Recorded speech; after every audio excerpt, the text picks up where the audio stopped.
안녕하세요. 어느덧 돌아보니 나이를 70 가까이 먹게 된 남성입니다. 저는 요즘 실버타운에서 즐겁게 노후를 보내고 있어요. 젊은 시절부터 노동이 가능한 나이까지 정말 최선을 다해 돈을 벌어서 이렇게 노후를 편하게 보내고 있네요.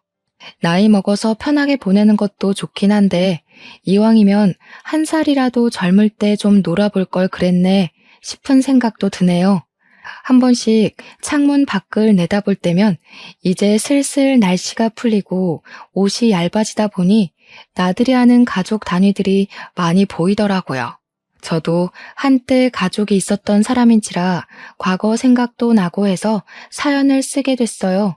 제가 컴퓨터는 좀 만질 줄 알아서 글 쓰는데 어려운 건 없었지만 말솜씨는 나이가 먹는다고 실력이 생기는 게 아니라서 그런지 좀 중구난방일 수도 있어요.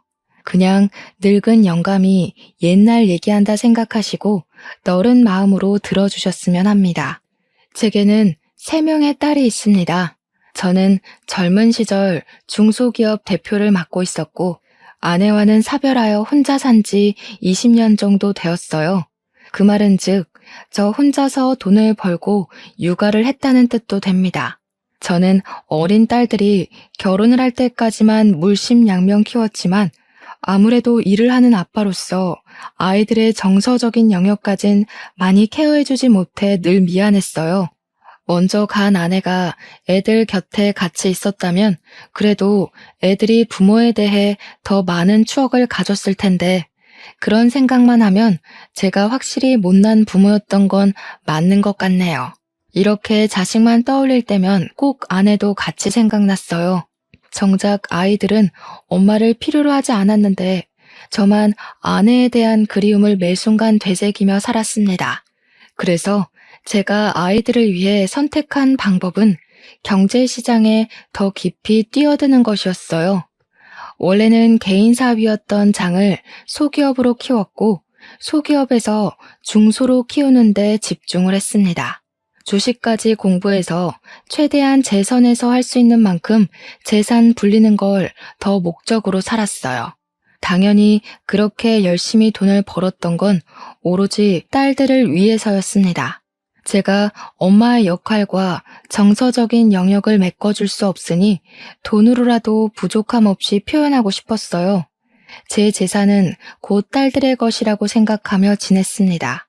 고맙게도 딸 셋은 집에서 자기들끼리 잘 지냈는데 제가 혼자서 고생하는 걸 알았던 건지 저한테 아쉬운 소리를 한 번도 한 적이 없었고 용돈을 고집스럽게 바란 적도 없었습니다. 아마 제가 늘 바쁜 걸 알아서 귀찮게 안 하려고 눈치 봤던 것 같은데 그 마음이 갸륵하지만 한편으로는 너무 빨리 철든 것 같아서 미안하기도 했어요. 차라리 평범한 아이들처럼 용돈 달라고 조르고 뭐 갖고 싶다고 조르고 그랬다면 제가 아빠로서 아이들에게 필요한 존재가 맞구나 하고 위안받지 않았을까 싶네요. 착한 우리 딸들은 제가 별달리 해준 것 없는 사이 훌쩍 커버렸어요.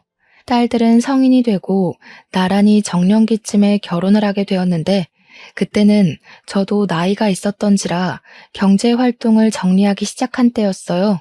집에 혼자 지내면서 딸들을 한 사람씩 시집 보냈는데 문득 그런 생각이 들더라고요. 조금 더 빨리 딸들 곁에서 케어를 해줬다면 얼마나 좋았을까 하는 아쉬운 생각 말이죠. 착한 딸들은 고맙게도 아빠 혼자 있는 거 못 본다고 자기네들 다 결혼하면 서로 데리고 살 거라 말해주더군요. 부모 노릇 제대로 못해준 못난 아빠인데도 모난 곳 없이 자라준 딸들이 얼마나 고맙고 기특했는지 몰라요. 그 모습을 보면서 제가 그래도 자식 복은 있구나 하고 생각했고 제 사랑이 터무니없이 부족했을 텐데도 저를 아빠라는 이유로 모시고 살 생각을 해주니까 그것만으로도 이미 효도를 받는 것 같았습니다. 저는 그동안 못해줬던 아빠의 역할을 톡톡히 해주기 위해서 딸들 결혼할 때 예단비로 10억을 똑같이 주었습니다. 당연히 우리 애들을 믿지만 그래도 돈 문제는 처음부터 공정해야 뒷말이 안 나올 걸 알거든요. 이건 제가 사업을 오래 하면서 느꼈던 경험담이에요. 제가 가진 건 돈밖에 없었으니 딸들에게 드디어 제 몫을 해준 것 같아 그때는 좀 제 스스로가 뿌듯했습니다. 딸들이 제가 주는 선물을 받고서 눈물까지 보이는 걸 보면 그래도 제가 아빠 역할을 완전히 수행 못한 건 아니구나 하고 위안이 좀 되었어요. 딸들에게 재산의 절반 이상을 거의 다 내주고 제게 남은 재산은 제 노후비 조금과 당시 살고 있는 집이 다였지만 다 늙은 제가 어디 돈 쓸 때나 있었겠습니까? 딸들에게 주는 것이 제가 열심히 벌어온 목적이었기 때문에 전혀 아깝지 않았어요. 딸들도 처음에는 제게서 큰 돈을 받아갈 때만 해도 이렇게까지 줄 필요 없다고 겸손을 보였습니다. 끝내 그 돈을 받았을 땐 저더러 누구랑 살고 싶은지도 꼭 생각해 놓으라고 당부를 해주었죠. 그때마다 저는 딸들에게 아빠는 신경 쓰지 마라. 이젠 나만의 삶을 살면서 혼자 취미 생활하고 싶다. 그렇게 말했습니다. 딸들은 저에게 자주 찾아오겠다고 한 뒤 정말로 일주일에 한 번씩 돌아가면서 집을 방문해 주었어요. 사위들도 제가 준 재산 덕분에 하고 싶은 사업을 시작하게 되었는데 그걸 제 덕이라고 공을 세워주더라고요. 다 너희들이 열심히 해서 일군 건데 뭐하러 내 덕이라 하냐고 괜히 민망해서 그런 소리를 해버리곤 했습니다. 그렇게 앞으로는 평안한 노후만이 남았다고 생각할 무렵 제게는 예상치 못한 비운이 닥치게 되는데요. 제가 산책을 가다 뇌출혈로 쓰러져 병원에 실려가게 된 것입니다. 당시 주변 사람들이 많이 있었기에 빠른 조치가 가능했어요. 그렇게 목숨은 살렸지만 결국 신체 장애를 얻게 되는 결과를 초래하고 말았죠. 눈을 떴을 때 이미 딸들과 사위들이 병실에 와 있었습니다. 다행히도 기억을 잃진 않아서 우리 식구들을 알아볼 수는 있었어요. 그런데 몸에 마비 증상이 있어 왼쪽 전신에 감각이 없더라고요. 딸들은 깨어난 것만으로도 다행이라면서 제 손을 잡고 많은 눈물을 흘렸습니다. 다행히 치료적인 부분은 수술로 충분했고 몸만 회복한 뒤 나머지는 재활이 중요하다고 하여 퇴원을 할 수 있게 되었는데요. 사실 이대로 당장 퇴원을 하면 생활적으로 불편할 부분이 많을 거란 게 예상이 되었어요. 그때 마침 딸들이 과거의 저를 데리고 살아주겠다는 말이 떠올라서 저는 딸들에게 어느 정도 혼자 해결할 수 있을 때까지만 신세 좀 질 수 있겠냐고 부탁을 했습니다. 실례인 걸 알고 저 또한 딸들에게 신세를 지고 싶진 않으나 이번 같은 경우는 불가피한 상황이기에 딸들도 선뜻 이해해 줄 거라고 생각했어요. 이런 부탁이 너희에게 부담이란 거 안다. 아빠가 웬만하면 혼자 해결해 보겠는데 이게 당분간은 좀 많이 어려울 것 같구나. 아빠 혼자 생활에 적응되기만 하면 바로 독립할 테니까 너희들이 좀 도와줘. 그런데 그때부터 우리 딸들이 삐걱거리기 시작했습니다. 제 말을 듣고 서로 눈치만 보던 딸들은 그 얘긴 집에 가서 천천히 하자며 일단 귀가를 동행했어요. 그리고 제 저녁을 차려준다고 다 같이 저녁을 먹고 가게 되었는데요. 사위들은 다음날 출근 때문에 피곤해서 먼저 집으로 돌아갔고 딸들만 하룻밤 제 집에서 자고 가게 되었어요. 그땐 딸들이 결혼한 지 좀 되었던 터라 오랜만에 우리 식구만 같이 있는 거였습니다. 제 생활적인 고민을 떠나서 일단 그 자리 자체만으론 추억도 떠오르고 나쁘지 않았어요. 나름 분위기 좋게 저녁까지 같이 먹고서 딸들이 상자리까지 정리를 해주었는데요. 저더러 거실에 가서 쉬고 있으라고 부축을 해주더니 주방에서 자기들끼리 무슨 할 말이 그리 많은지 쫑알쫑알 거리고 있더라고요. 냉장고에 포도 있는데 그거 챙겨 먹자고 말해주고 싶어도 딸들이 너무 주방에만 박혀 있어서 결국 제가 휠체어를 움직여 주방으로 향했는데 안에서 티격태격 하는 소리가 들리더라고요. 무슨 싸움이라도 났나 싶어서 몰래 귀담아 들어봤더니 나 임신했잖아. 내 몸도 간수 못하는데 아바를 어떻게 모셔? 원래 이런 건 장녀가 나서서 해야 되는 거 아니야? 애들이 저를 가지고 신경전을 벌이고 있더라고요. 셋째가 강력하게 주장하면서 첫째를 걸고 넘어지자 첫째 또한 셋째와 같은 어감으로 답변을 했는데요. 너희들 형부 장남인 거 알지? 내가 큰 며느리라서 거의 의무로 시댁 식구들이 집에 들락거려. 아빠 우리 집에 오면 오히려 가시방석이라서 마음 불편할걸? 몸도 안 좋은데 마음까지 불편해봐라. 빨리 회복이 되겠니? 이미 저는 장녀의 대답에서 딸들에 대한 모든 믿음을 상실해버렸어요.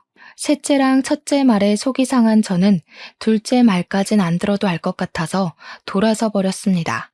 이미 둘째 표정이 다른 딸들과 의견이 같다는 걸 티내고 있기도 했고요. 돈을 받아먹기 전에는 아빠 없이 못 살 것처럼 굴더니 돈을 받고 나니까 발뺌 많은 딸들에게 너무 서운해서 저는 그냥 일부러 일찍 쉬고 싶다 하고 딸들을 빨리 보내버렸어요. 원래는 딸들이 지고 가려고 했는데 안 좋은 말을 들은 이후 딸들이 마치 남처럼 느껴져서 같은 공간에 있기 싫었습니다. 그리고 저는 며칠간 고민을 했어요.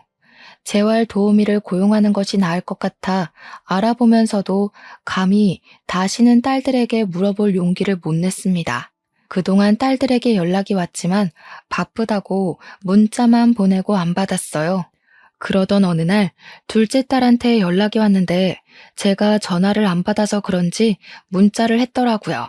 긴 장문의 내용이었는데 돋보기를 쓰고 읽어보니까 우리 집으로 이사를 오고 싶다는 거 아니겠습니까?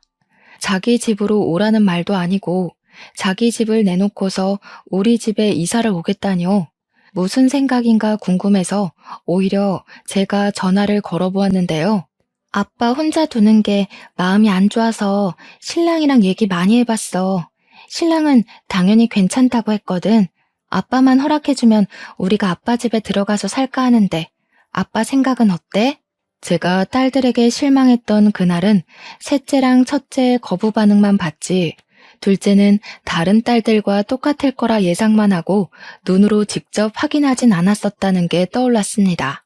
미안하게도 제가 둘째를 오해했나 보더라고요. 저는 둘째에게 너무 고마워서 흔쾌히 그 제안을 허락했습니다. 아무래도 재활 도우미보다는 가족이 편하니까 누가 제 곁에 상주해준다면 마음이 한결 편하긴 할 거거든요. 그렇게 둘째 사위랑 둘째가 우리 집으로 들어오게 되었는데요. 역시나 제가 둘째를 오해했던 게 맞다는 건 같이 지내면서 증명이 되었어요. 둘째랑 둘째 사위는 기꺼이 저의 보호사들이 되어주었습니다. 제가 병원 치료를 원활하게 받을 수 있도록 늘 차로 데려다주고 데리러 왔고요. 집에서도 제가 불편하지 않게 가구 배치를 달리해서 휠체어 이동이 쉽도록 옮겨주었죠. 사위는 또 저를 목욕시켜주기까지 했습니다. 저는 그게 너무 고마워서 한 번씩 용돈을 쥐어주곤 했어요. 당연히 둘째랑 사위는 돈 받으려고 하는 짓 아니라며 거절을 했지만 제 마음이 이렇게라도 해야 편할 것 같다고 했더니 그때부터 저한테 더더 잘해주더군요. 돈 때문에 잘했다기보단 제게 돈을 받는 것이 미안해서 잘하는 것 같았습니다. 그러나 이 소식이 어떻게 다른 딸들 귀에 안 들어갔겠습니까? 근데 여기서 정말 서운했던 건 딸들이 둘째가 저를 봐주는 것에 대해 불만을 표했다는 것인데요. 제가 몰랐던 첫째와 셋째의 본색을 처음 본 순간이기도 했어요. 다짜고짜 우리 집을 찾아온 첫째와 셋째는 둘째가 집에 있다는 걸 알고 방을 뒤지기 시작했고 저를 보고도 인사를 안 하더니 무턱대고 둘째 어딨냐고만 물었습니다. 이놈들이 연락도 없이 와서 지금 뭐 하는 거야? 내가 아무데나 들어오라고 비밀번호 알려준 줄 알아? 둘째는 들어와서 살게까지 해줬으면서 우리는 초인종 누르고 들어와야 돼? 아니 됐고 아빠 설마 둘째가 같이 살아준다고 해서 둘째한테 이 집 물려줄 건 아니지? 설마 그럴 리가. 그럼 아빠한테 진짜 실망이야? 누구는 같이 못 살아줘서 뒤로 빠져있는 줄 알아? 아빠가 몰라서 그렇지 작은 언니 욕심 장난 아니야. 도대체 갑자기 와서 왜 이러는 건지 몰랐습니다. 그래서 대체 무슨 소리를 하고 싶은 거냐고 둘째를 내쫓고 너희들이 들어오고 싶은 거냐고 했는데도 자꾸 엉뚱한 소리만 하더라고요. 그 사이 소란을 들었던 건지 둘째가 제 방을 찾아왔고 첫째랑 셋째는 더 이상 저한테 볼 일 없다는 듯 둘째에게로 돌아서서 따지기 시작했어요. 역시 가운데 낀 형제들이 제일 야같다고 하더니 이 집이 탐나서 우리랑 상의 없이 들어와 살았니? 결혼하더니 돈독이 더 올랐나 보구나. 어떻게 아픈 아빠를 상대로 이렇게까지 약을 수가 있어? 언니, 좀 많이 실속적이다. 아빠가 언니 속셈 알고서 드렸는지 모르겠네. 우리 중에 언니가 제일 돈 욕심 많잖아. 둘째는 첫째와 셋째의 무차별 공격에 가만히 당하기만 했습니다.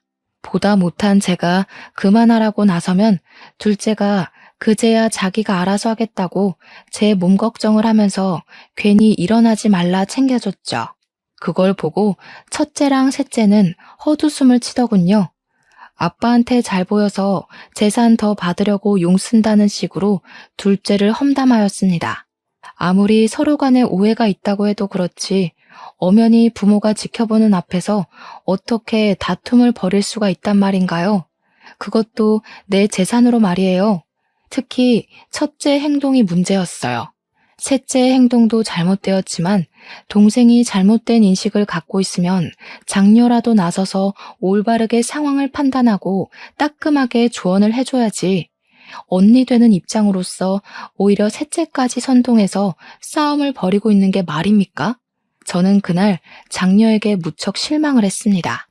그 와중에 둘째 또한 더 이상 참지 못하겠는지 작작하라며 두 사람에게 목청을 높였어요.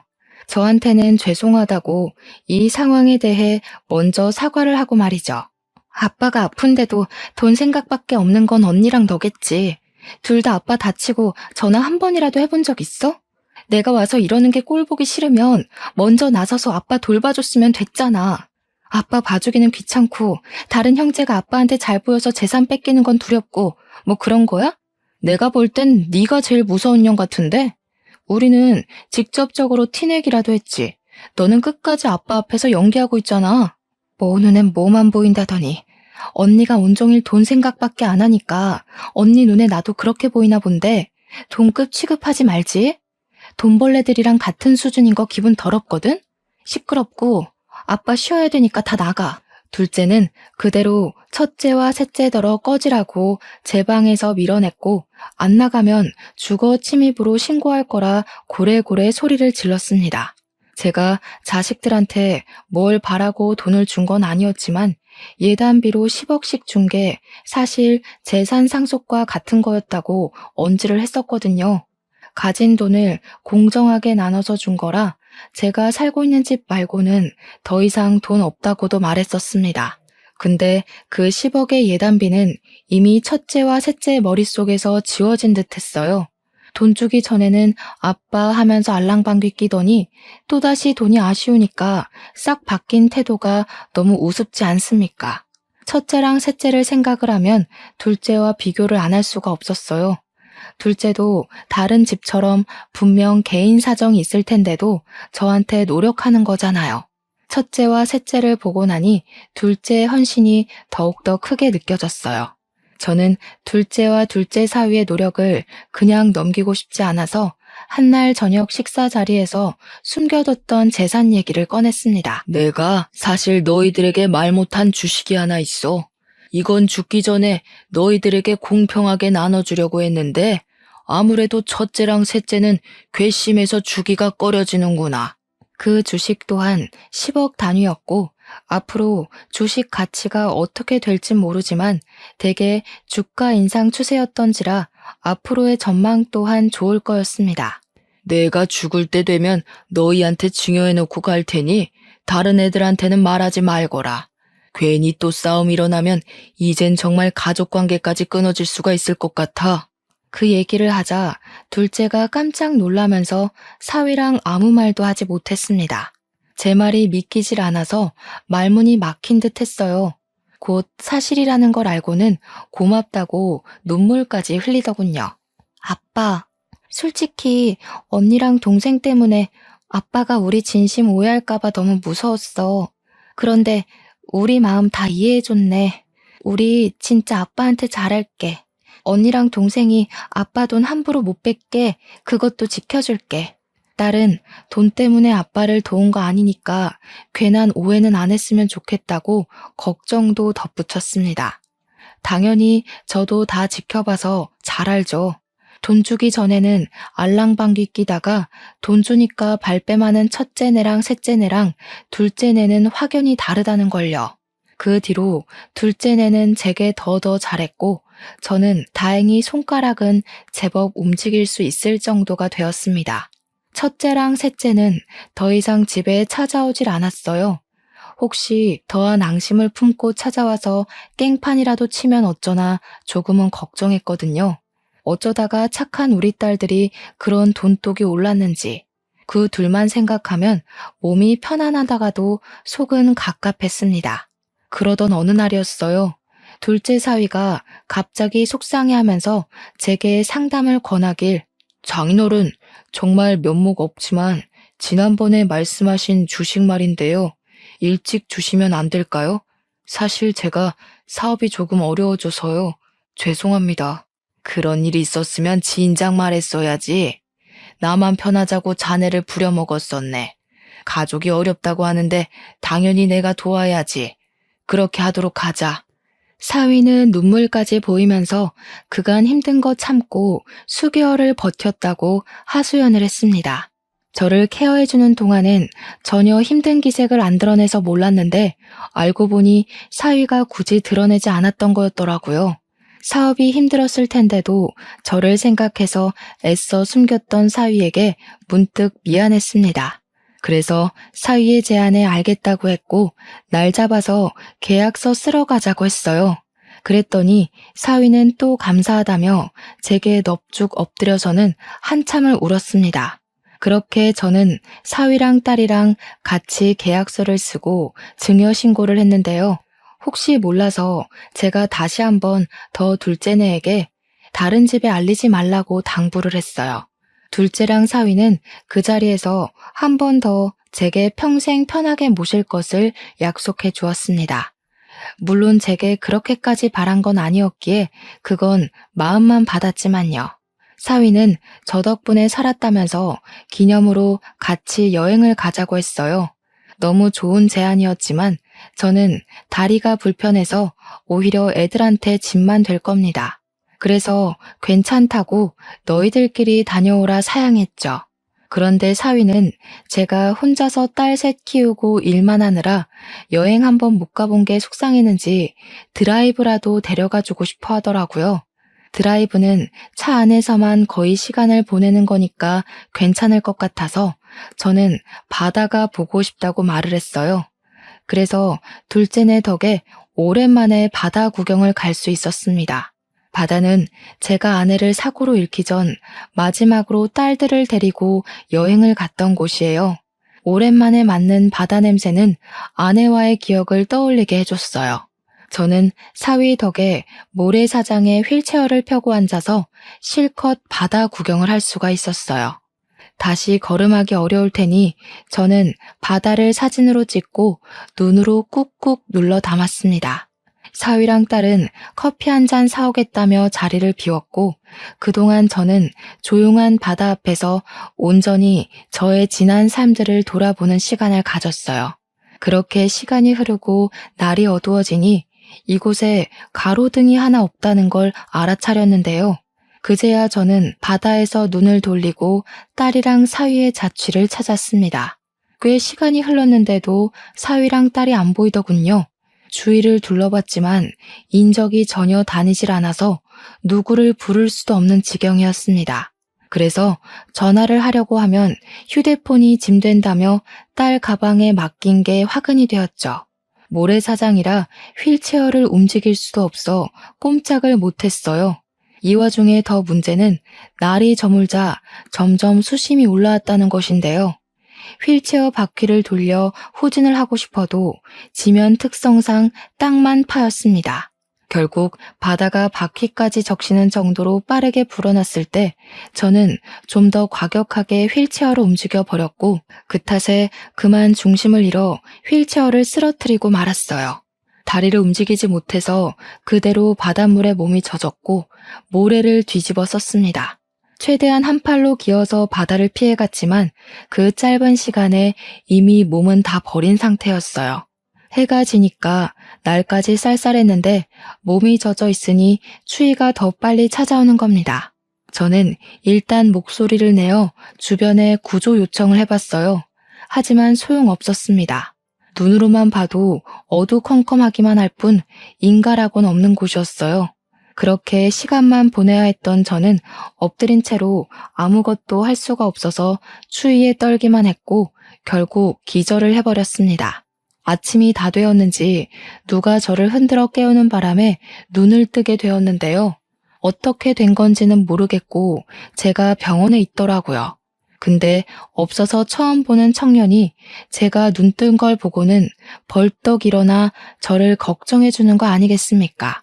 누구냐고 물었더니 청년은 운동한다고 바다 쪽으로 넘어왔다가 저를 발견해서 구조해 준 사람이라고 소개하더군요. 거긴 사람이 안 다니는 곳인데 어떻게 거기 계셨어요? 보니까 몸도 불편하신 것 같은데 혹시 일행이 있었던 거예요? 정말 큰일 날 뻔하셨어요. 아무래도 큰일은 이미 벌어진 것 같네요. 총각 혹시 안 바쁘면 나 좀 도와줄 수 있겠어요? 보다시피 내가 혼자 일 내기엔 몸이 불편해서. 저는 청년에게 답례를 할 테니 부탁 좀 꼭 들어달라 했고 응급실에서 링거 맞고 몸을 회복한 후 병원을 나섰습니다. 청년의 도움으로 바로 주식증여 파기 소송을 진행했어요.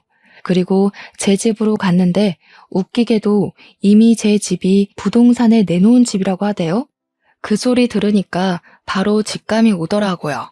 그러니까 둘째가 제 집에 들어온 건 실망스럽게도 집 때문이었다는 걸 깨달았어요. 첫째와 셋째가 지난날 우리 집에 와서 난동 부렸던 게 마냥 폭동은 아니었던 겁니다. 사실을 기반한 행동이었던 거죠. 게다가 제가 주식까지 얘기를 해버렸으니 둘째 입장에선 정말 땡 잡은 셈이라고 봤겠네요.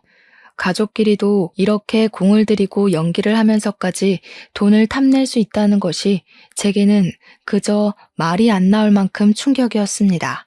심지어 따지고 보면 둘째네가 제 재산에 제일 심하게 욕심을 낸 거잖아요. 저를 갖다 버리기까지 했으니 말입니다. 저는 주식까지 해결되자 바로 저를 유기해버린 둘째네가 첫째와 셋째랑 다를 게 없다고 봤고 둘째네를 노인학대로 신고해버렸어요. 어차피 청년이 저를 봤으니까 증인은 있는 셈이었습니다. 그런데요, 여기서 예상치 못한 일이 또 발생하게 되었는데요. 제가 경찰에 신고를 했는데 당황스럽게도 둘째와 둘째 사위 신상 정보를 들은 경찰이 이미 그들이 서에 붙잡혀 있다고 하더라고요. 명의도용 문제로 신고가 들어와서 잡혔다고 하는데 심지어 신고한 사람들이 첫째랑 셋째라는 거 아니겠어요? 이건 또 무슨 전개인가 싶어서 저는 청년 도움으로 급히 경찰서를 찾았습니다. 가니까 첫째랑 셋째가 저를 보더니 제게로 쫓아왔어요. 마치 아이처럼 고자질하러 말이죠. 아빠, 둘째가 아빠 도장 훔쳐서 집 명의 바꾸려고 했어. 제가 뭘 했어요? 쟤 절대 아빠 모시려고 들어간 거 아니라니까. 명의 도용으로 모자라 아빠를 내다 버리기까지 했다면서? 솔직히 우린 그 정도까진 생각 못했다. 저런 페류나는 당장 호적에서 파야 돼. 저런 언니 있다는 거 쪽팔려서 말도 못하겠다고. 둘째가 본색이 드러났다고 하더라도 제게 첫째랑 셋째는 이때다 싶어 기회를 노리는 기회주의자들 뿐이었습니다. 그 둘은 둘째가 혹시 집을 독식하게 될까봐 내내 불안해서 주시하고 있었다는 거잖아요. 둘이서 무슨 작당을 했었는진 모르겠는데 한 번 더 우리 집을 찾아갔다가 집을 내놓았다는 사실에 둘째 짓거리를 눈치채고 뒷조사한 것 같더라고요. 둘째랑 둘째 사위한테 당연히 전화를 했겠죠. 근데 그들은 저를 유기하느라 바빴으니 전화를 받지 못했겠죠. 그러니까 첫째랑 셋째는 둘째가 돈 들고 튄 줄 알고 괘씸했을 거고 경찰에 신고까지 하면서 둘째의 재산 독식을 막으려고 했을 겁니다. 실제 경찰이 그렇게 진술받았다고 얘기를 하더군요. 그래도 저 대신 둘째네를 빨리 붙잡아줘서 그거 하나는 그 둘에게 고마웠네요. 덕분에 둘째랑 둘째 사위가 한국을 뜨기 전 적발되어 경찰에 잡혀온 거라고 했으니 첫째랑 셋째가 아니었다면 이대로 둘째네를 놓쳤을 겁니다. 제가 경찰서에 들어왔을 때 둘째네가 당황하는 걸 제 두 눈으로 똑똑히 보았어요. 지은 죄가 찔렸는지 저를 쳐다보지도 못하더군요. 그걸 보면서 저는 제 자식이란 놈들이 전부 사람 같지도 않게 보였어요. 다 시끄럽다. 내가 너희들한테 아빠 역할 못 해줬다고 이렇게 클 수밖에 없었다는 핑계 대고 싶겠지. 돈을 보니까 욕심나서 못 견디겠더냐? 놓친 내 살살 구슬려주면 떼부자 되는 건 누워서 떡 먹기라고 생각했니? 그런데 어쩌냐. 나도 이렇게 당하고 보니까 너희가 가족이 아니라 그냥 사람으로만 보인다. 내 돈 아까워서 주기 싫단 소리야. 둘째랑 둘째 사위는 제게 곧바로 무릎 꿇으며 싹싹 빌기 시작했습니다. 죄송합니다, 장인어른. 제가 사업을 하다 보니까 돈에 눈이 멀어서 그랬어요. 처음 장인어른 집으로 이사 간 건 정말 순수하게 장인어른만 생각해서 간 거였습니다. 그것만큼은 진짜 진심이에요. 그러면 뭐가 달라지냐? 너희가 돈에 눈이 멀어서 나를 갖다 버리기까지 한 게 없는 사실이 돼? 이대로 들통이 안 났으면 내가 죽든지 말든지 너희들은 내 집 팔아서 받은 돈으로 외국에 날랐을 거 아니야? 내가 산 세월이 얼만데 너희들 속셈에 그대로 당해주기만 할 것 같았어? 저도 어릴 때 받은 차별이 서러워서 그랬어요. 언니는 언니라서, 막내는 막내라서 이렇게 해주고 저렇게 해주는데 저는 아빠한테 그런 대접 한 번 못 받아봤다고요. 그럼 집 정도는 제가 가질 수 있는 거 아니에요? 둘째가 느닷없이 설움을 터뜨리는 게 그것마저 어찌나 욕심 같아 보이던지 저는 제 자신을 무척 잘 알고 있습니다. 딸 셋을 절대 차별한 적이 없었고 뭐든 똑같이 해줬어요. 둘째 말대로 제가 장녀와 막내에게 다른 걸 더 얹어줬다면 둘째가 그렇게 언급했을 때 떠오르는 장면이 있어야 하는 거잖아요. 저는 딸 셋을 다 못 돌봐줬으면 못 돌봤지 절대 누구에게 특혜를 준 적이 없었습니다. 사과하는 것도 자존심이 상하는 건지 거짓으로 용서를 구걸하는 둘째를 보면서 저는 완전히 마음을 닫아버렸어요. 너희들에게 당근과 채찍을 못 가르쳐서 미안하다. 아빠가 진작에 알려줬으면 너희들이 너희 손으로 부모를 버리는 배륜적인 행동은 안 했을 텐데 이제라도 잘못한 건 어떻게 벌받는 건지 알려줄게. 저는 딸들 모두에게 내 집 팔아서 번 돈으로 나눠 가지려고 했다는 거 바로 소송할 거라고 선언했습니다. 그 와중에 첫째랑 셋째는 당황해하면서 제게 항변했어요. 우리까지 소송할 거라고? 우리는 아빠 도운 건데. 아빠가 길거리 신세 될 뻔한 거 구제해준 게 우리야. 우리한테는 이러면 안 되지. 입 닥쳐. 내가 준 예단비로 너희들 다 좋은 집 살고 있는 거 아니냐? 그런데 아비한테 겨우 하나 있는 집까지 눈독 들이고 있었어?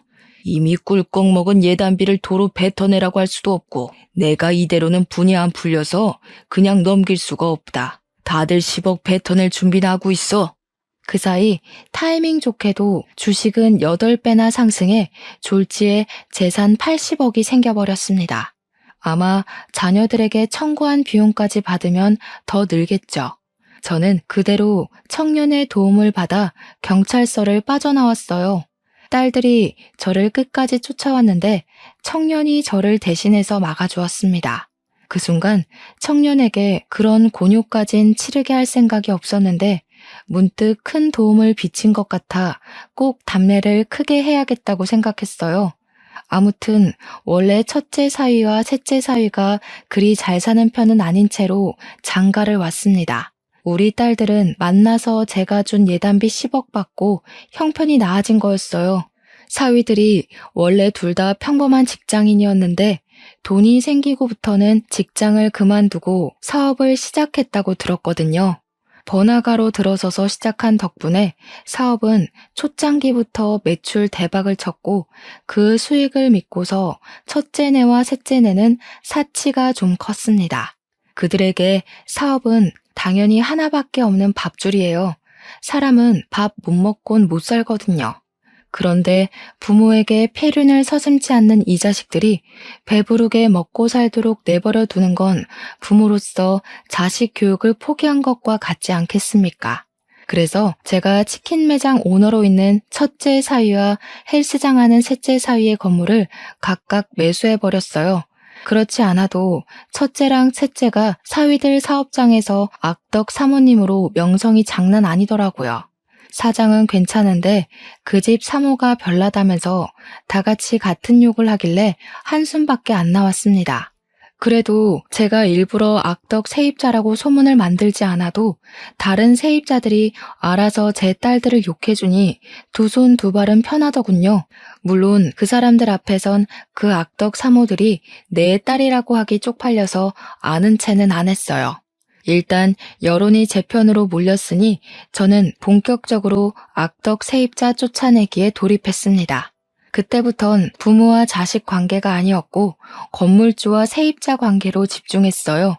보니까 월세를 딸들이 관리하는 건지 관리비를 냈다가 안 냈다가 아주 들쑥날쑥이더라고요. 심지어 제가 확인했던 그달의 월세는 또 밀려 있었습니다. 저는 이걸 빌미로 세입자에게 나가달라는 통지를 보냈어요. 그리고 불만 있으면 전화하라고 제 번호까지 우편함에 써붙이고 갔죠. 그걸 확인한 첫째와 셋째는 각각 제게 전화를 걸었는데 내 번호라는 걸 알아보고 많이 당황했는지 제가 받기도 전에 전화를 끊어버리더군요. 제가 다시 걸어도 제 전화를 제쳐버리는 것 보니 그들에게 건물주를 알아볼 시간이 필요한 듯해 보였습니다. 그리곤 이틀 뒤 첫째랑 셋째에게서 문자가 각각 오더라고요. 당연히 제게 사죄하는 것 말고는 별다른 방법이 없었겠죠. 딸 둘은 자기네들 이 장사 없으면 당장 먹고 살 수익이 없다고 기라면 기고 꿀으라면 꿀을 테니 제발 자기네들 장사만은 건들지 말라고 애원을 하였습니다. 제가 딸들 애원을 어디 한두 번 들어봤겠습니까? 그때마다 받아주고 넘어가 줬더니 똑같은 짓을 반복하고 오히려 더 심해지기만 했다는 거 충분히 겪었어요. 제가 버림받아 보니까 돈 앞에서는 장사 없다는 걸 알고 제 처신을 똑바로 해야겠다는 생각이 들더라고요. 그래서 저는 딸들 문자에 대고 명도 소송까지 가기 전에 깔끔하게 해결하자 그렇게만 답변했을 뿐입니다. 그러자 역시나 딸들이라 할지라도 사람 성격 고치는 거 참 어려운 일인가 봅니다. 애들이 갑자기 급발진을 하더니 화를 내기 시작하는 거 아니겠습니까? 저더러 자신들에게 아빠로서 해준 게 뭐가 있냐는 소리를 하길래 그동안에 지나쳐온 제 청춘들이 모조리 부정당하는 것 같아서 마음이 좀 아팠어요. 딸들이 이렇게 나올수록 저는 더 마음을 굳힐 수밖에 없었죠. 딸들에게 앞으로도 평생 아빠 없다고 생각하고 살라고 너희한테는 처음부터 아빠도 엄마도 없는 게 나았다고 당장 건물 뺄 준비나 하라 했어요. 그래도 사위들이 장사를 꽤 크게 하고 있었는데 이대로 쫓겨나서 새로 시작하려면 제법 자금이 많이 들 겁니다. 물론 인지도 쌓는데도 오래 걸리겠죠. 그 세월을 다 합치면 10억만큼의 손실이 나오지 않을까 싶네요. 그 와중에 집까지 없는 둘째네는 운이 좋아서 길거리 신세는 면했어요. 3년 실형을 받는 덕에 교도소를 가게 되었거든요.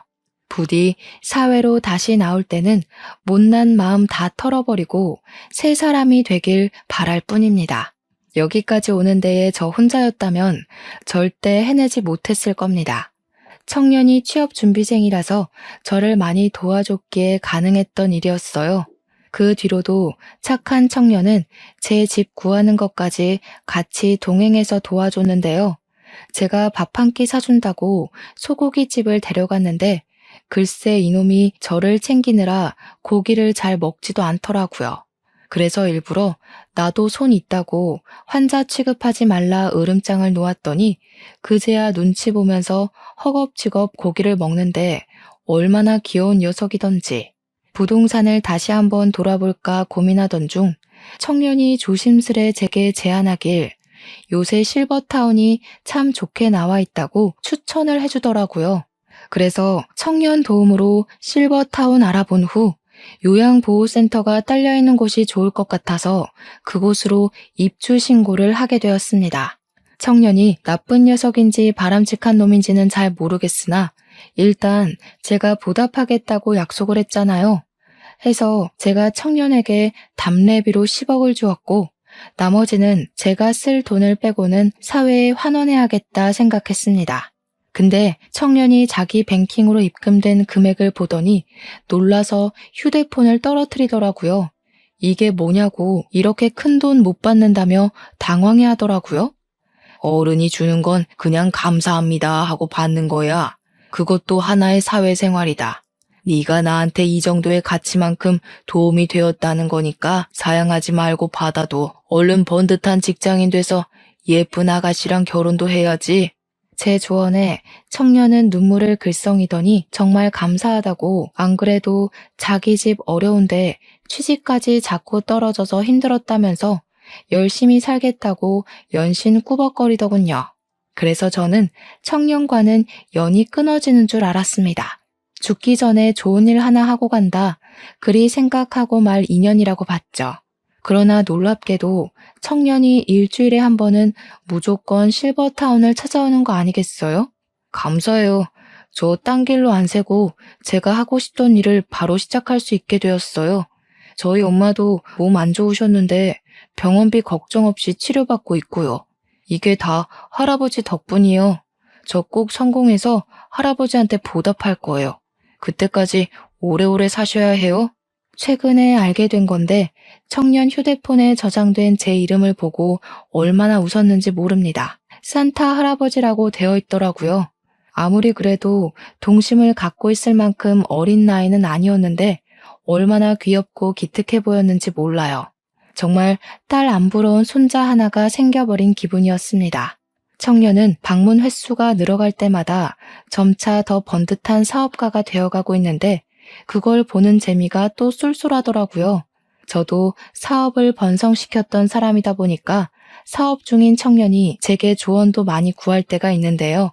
그럴 때면 저도 잠깐 열렬했던 청춘 시절로 돌아간 것처럼 머리가 팽팽 돌아가요. 청년이 토요일마다 저를 찾아오는데 그럼 저는 그동안 청년에게 알려줄 새로운 정보와 인맥을 준비해놨다가 알려주거든요. 그것도 제 나름 취미 생활이 되더라고요. 최근에는 청년이 주식 공부도 시작했어요. 제 조언을 받아서 저 믿고 샀는데 꽤 주가가 괜찮은 것 같아 스포츠 경기 보듯 즐기고 있습니다. 청년이 열심히 사는 걸 보면 가끔씩 제 젊은 시절도 생각나고 그래요. 처음에는 청년의 도움이 고마웠다면 이젠 청년의 존재 자체가 고맙게 된 거죠. 어쨌든 저는 청년 덕분에 조금 쓸쓸할 뻔했던 노후에 손자 관심을 받으면서 번지르르하게 살고 있는 중입니다. 천륜이 끊어졌다는 건 그다지 못 느끼고 있어요. 청년이 그런 제 사정을 알아서 일부러 더 가족이 되어주려고 하는 것 같더라고요. 내 핏줄을 이어받았다고 무조건 다 감싸지 않아도 된다는 걸 이 청년 보고 깨달았어요. 팔은 안으로 굽는다고 했나요? 저한테 그건 좀 예외인 말이지 않나 싶습니다. 저는 이제 딸들을 과거의 기억에 묻어버렸고 앞으로의 생은 새롭게 생긴 손자놈과 새로운 가족애를 만들어 갈 것 같네요. 결론은 그저 자식과 연을 끄는 한 노부의 사연이었지만 제 결정을 청취자분들께서 부디 이해해 주셨으리라 생각합니다. 제 태도가 부모로서 다소 냉정하게 보였을진 모르겠어요. 그래도 저는 자식의 잘못된 점마저 눈 감아주는 나약한 부모가 되고 싶지 않습니다. 제 행동으로 인해 우리 딸들이 잘못했다는 걸 크게 깨닫고 앞으로는 실수 안 하면서 살길 바라는 마음이에요. 저는 그저 죽기 전에 마지막으로 제 딸들에게 큰 가르침을 했다고 생각하렵니다. 청취자분들도 부모 자식이란 이유만으로 선 없이 굴어도 괜찮다는 마음은 안 가졌으면 좋겠어요. 그럼 제 사연 들어주셔서 감사합니다.